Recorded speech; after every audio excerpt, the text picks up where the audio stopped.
Hello and welcome back to the future. Back to the channel.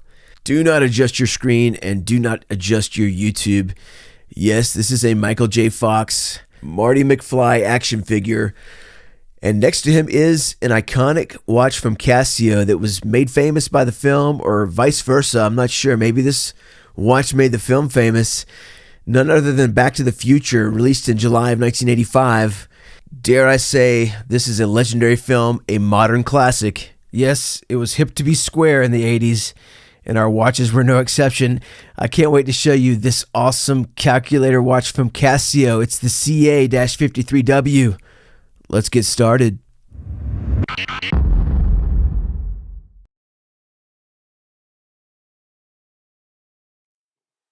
So, one of the things I really love about this 35th anniversary Marty McFly action figure, if we look on Marty's left wrist, what do we see? We see an iconic Casio calculator watch. And so the fun began. Full disclosure, the watch featured in the original Back to the Future was actually the Casio CA-50, which was released in 1984. The version we have here today is the CA-53W, which has been in production since 1988.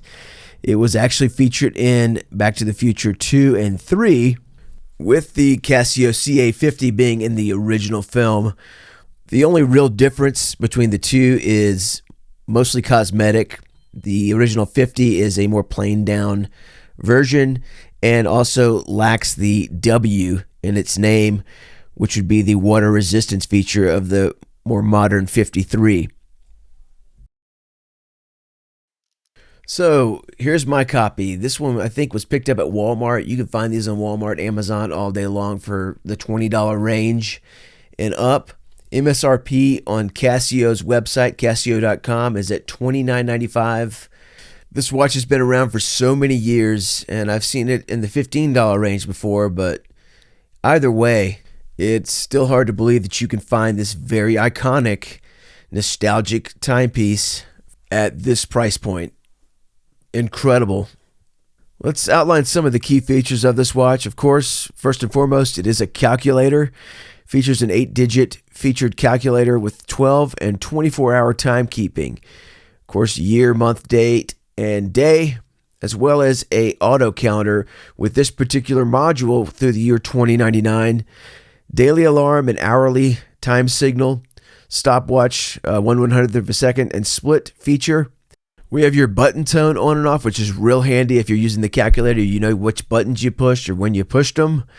Also, we have dual time and a 5-year battery with that CR 2016. Last and very least, this is a water resistant watch. Don't have a spec on submersion, so I call this splash resistant only, but that's still an improvement over the original CA-50. Let's get a closer look at this awesome watch, and the first thing you notice is these extruded buttons. They're rubberized and they stick out a little bit, make it easy to actuate. And just look at some of the details on this timeless piece. Let's take a closer look at the keyboard and the keyboard surround. The first 3 rows of the keyboard are more your numeric numbers called out with white fonts.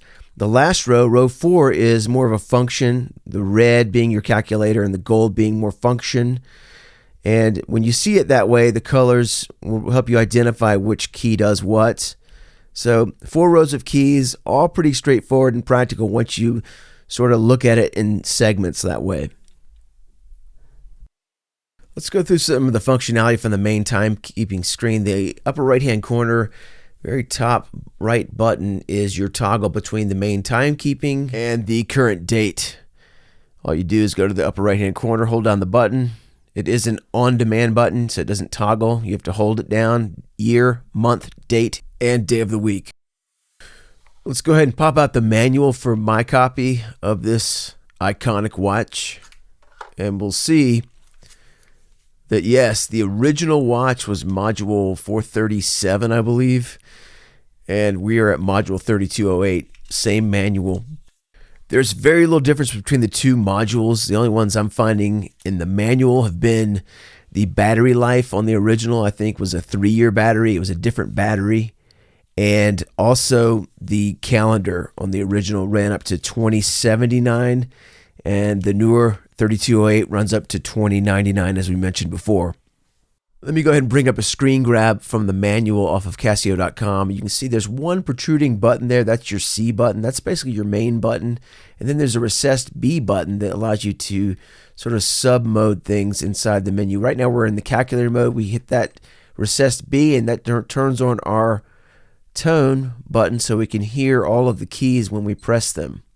So you can toggle that on and off on the calculator screen. The modes are very simple: timekeeping, calculator, alarm, dual time, stopwatch, and then we're back to our main timekeeping screen. Very simple, very clean. Now, if you want to, at your main timekeeping screen, go ahead and set your time. Again, you got to hit that recess B button. If you've got fingernails, you can really dig in there and try to deploy that. Or just do what I do usually and just grab a ballpoint pen and go ahead and engage that B button satisfactorily, and you'll see we're blinking now, or we can change seconds. Scrolling through to your hour. And the nice thing about the keypad is you can dial in precise values without scrolling. And once you do that, it auto advances to the next section, or you can use the C button to scroll through. Once you do that, you're at the calendar. Your year is first. Don't confuse that with month like I did. Then month, then of course date, and now you're back to your main timekeeping screen. Once that's all complete and you're happy with what your settings are, you go ahead and hit the B button again, and that will de-release setting mode, and you're back at timekeeping mode. You can toggle that upper right hand corner to get your date register. And again, that's an on-demand button. It's not going to change the mode. It just sort of gives you a quick flash of the date as long as you hold that button down. Let's keep scrolling through. We got calculator mode and then advancing to alarm mode. Let's go ahead and set that one up. Again, if you have your fingernails, you can get into that button. I'm going to go ahead and just make it easy on myself and go into setup mode with that B button. And again, you don't have to scroll. You can quick key in the hour and the minute that you want your daily alarm to sound. And once you're happy with that selection, go ahead and hit that B button again, and your alarm is set. You see the alarm actually turned on there. There is an alarm toggle on and off, as well as your signal on and off here. And your signal on and off here is actually the second button down from the top right. And you'll notice that bell icon turning on and off as you engage that. The 4 key is also your toggle to turn the alarm on and off. And again, you need to be in the alarm mode to access these two signals. One last thing, if you hold down the plus button and the 0 button, the bottom right and bottom left hand button together, you can get a sample of the alarm. And you can hear that's very respectable, pretty cool. Let's go ahead and leave alarm mode, hit that C button, and that will take us back to the main timekeeping screen.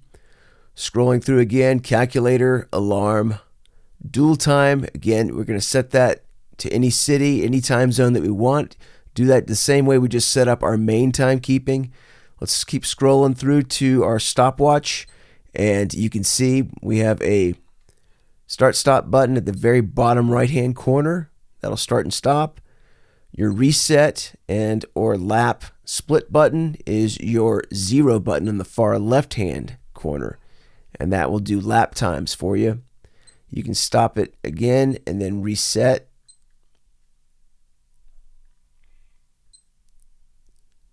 With that 0 button will reset us. So you got a pretty useful stopwatch there.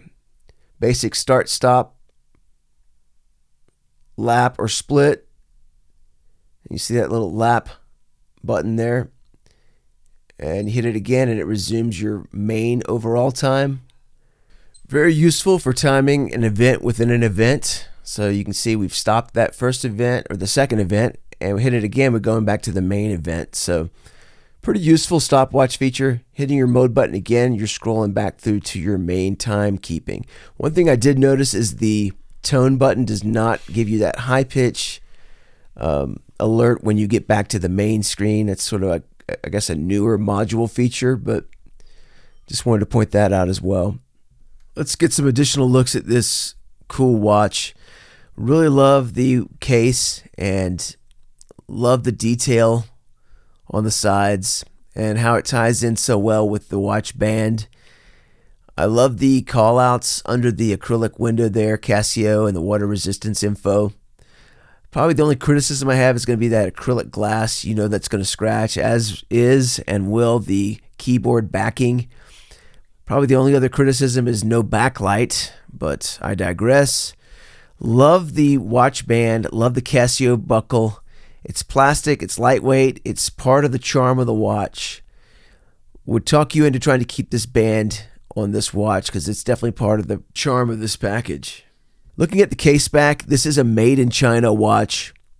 It's a stainless steel case back, calling out the stamped module 3208, as well as the model number. And you get the 4 screws mechanically fastening our case back. So it should stay put for quite some time, but easy to get to switch out that 2016 battery. Let's go ahead and grab some case dimensions real quick. And right now we're at just over 43. Let me adjust this caliper. 43 millimeters on our lug-to-lug measurement. Case thickness, depending on where we squeeze, is 34.4 millimeters. So very mild-mannered there. Thickness or height of the case, depending on where we squeeze. If you squeeze at the higher point, we're at 8.1 millimeters roughly. And we have a lug width of 20 millimeters. So, very reasonable dimensions. This watch should fit a lot of folks, which is nice to know. Throwing the weight on here, we are at 85 grams. Are you kidding me? No, that's 0.85 ounces. I was going to say, that can't be grams. Come on. Grams? There, it's more like it. 24 grams. Super lightweight watch. You're not going to even know this thing's on. Let's get this thing on the wrist and wrap this up. All right, so finally getting our CA-53 strapped in. It is so lightweight, so comfortable, and you can wear this anywhere. Work, school, on a date. If you're a nerd like me, you can wear it to a museum or to a concert or to the library. I don't know. It's so lightweight. It's so nostalgic. It's so 1985 or 88 at least. Well, that's a wrap on this one. I really love this watch. This is a no-brainer if you love watches. Hopefully you'll check this one out or give me your feedback on it. Well, that's a wrap for this one. But wait a second, I just remembered. Didn't Doc Brown wear a watch too in Back to the Future? Heck yeah, he did. I gotta check that one out next. Anyway, I'm just kidding, but he did wear a watch, didn't he? I know. We're out of time.